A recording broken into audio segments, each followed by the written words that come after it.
নমস্কাৰ, মই লীলা দেৱী এযোৰ ধুনীয়া কাপোৰ দেখাব লৈছোঁ বেঙুনীয়া ৰঙৰ। এইযোৰ আহিছে, চাওক এইখন চাদৰ। আচলতে এনেকৈ থাকিব, মই আচলতে এনেকৈ বান্ধি দিয়া কাপোৰবিলাক খুব ভাল পাওঁ।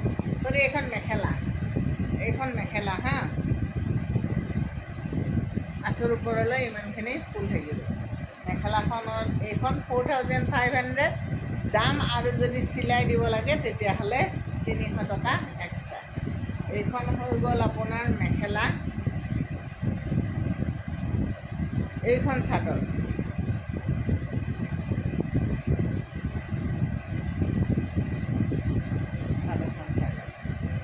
এইখন চাদৰ বহুত ধুনীয়া লাগিছে, গৰমত পিন্ধিবলৈ বহুত ভাল পাব, আৰাম হয়, একদম কমফৰ্ট কাপোৰ হয়। তাৰপিছত আপোনাৰ ব্লাউজ পিচ এইটো, আৰু এইকেইটা চাইড পাৰি। ইয়াতে আছে 4টা, আৰু চাদৰখনত লাগি আছে 2টা। এই 6টা হ'ল চাইড পাৰি। এই কাপোৰযোৰ চিলাই তিলাই কৰাৰ পিছত কিমান ধুনীয়া লাগিব। যদি লাগে নাম্বাৰটো দিছোঁৱে, সেই নাম্বাৰটোত যোগাযোগ কৰিব।